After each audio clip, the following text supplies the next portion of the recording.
My brother was lost in sin. He walked away from the Lord as a young man. And before I went to Brazil, I had the opportunity of telling him again about Christ. And he said, yeah, whatever. And for 40 years, I prayed for Mike for his salvation. There were times I thought Mike would never come to the Lord. He's so hard against God. And then one day, I got a phone call. And Mike was on the phone, and Mike never uses the phone. He hates the thing. But he was on the phone, and he said, Dick, I had to call you.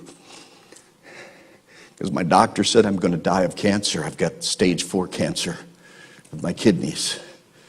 And there is no cure.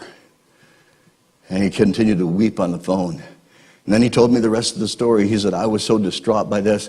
But my neighbor across the street who owns a car company, a rich guy, he said, I went over to talk to him, and I said, what do you do when you were diagnosed as having fatal cancer? And he said, that man turned to me and he said, Mike, I was upset just like you. I was mad at God. I was mad at life. I didn't know what to do, but I gave my heart to Jesus. And now it doesn't matter if I live or die. Mike, in sobbing tears, said to me, Dick, I gave my heart to Jesus that day. And now it doesn't matter if I live or die. I belong to the Lord. You see, God answers prayer, but we need to hang on and not give up. Too often we give up and think it didn't come in the timing that we want. And God says, I have my timing. I remember in this church, the first year that I was here, Jodi was diagnosed with cancer.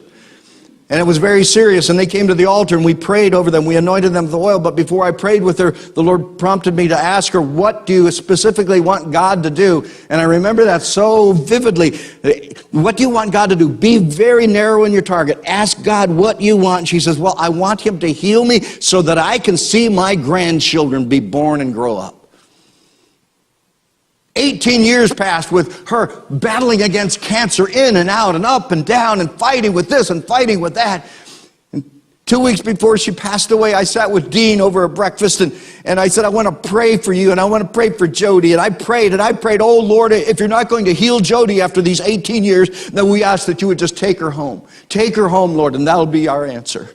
I finished my prayer and Dean reached over and he smacked me in the arm and I thought, whoa, I'm in trouble now.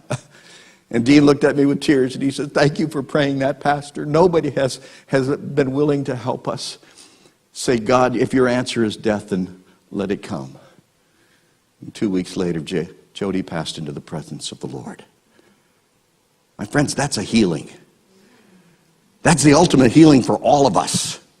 If you keep praying for healing over every disease and expect that you're going to live to 500 or 1,000 years old, you're deceiving yourself. God has an entranceway into heaven for us, and it's going to be death. And so that's not an unanswer, that's an answer from God.